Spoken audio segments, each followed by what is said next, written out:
خدا کی نگہبانی کہ ایک رات ایک چور حضرت رابعہ بصری رحمۃ اللہ علیہ عنہا کی کوٹری میں آیا جبکہ آپ سو رہی تھیں۔ اس نے آپ کی چادر چرا لی، جبکہ ڈاکٹر مارگریٹ سمنتھ نے مناوی رحمۃ اللہ علیہ کے حوالے سے لکھا ہے چور نے آپ کے تمام کپڑے چرا لیے اور گٹھری میں باندھ کر بھاگنے کی کوشش کی تو اسے دروازے کا راستہ نہ ملا۔ اس نے جب سامان نیچے رکھا تو اسے راستہ نظر آنے لگا۔ لالچ میں آ کر اس نے سامان پھر اٹھا لیا، لیکن دوبارہ اسے باہر جانے کا راستہ نہ ملا۔ یہ عمل اس نے 7 بار دہرایا۔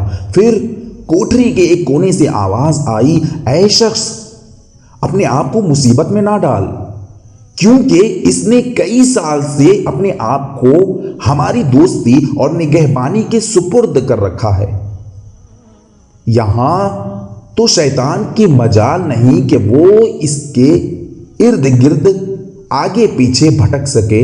پھر ایک چور کی کیسی جرات ہو سکتی ہے کہ وہ اس کی چادر چرا لے؟ اے چور، اس سے کوئی تعلق نہ رکھو، کیونکہ اگر ایک دوست سو رہا ہے تو کیا ہوا، دوسرا تو جاگ رہا ہے۔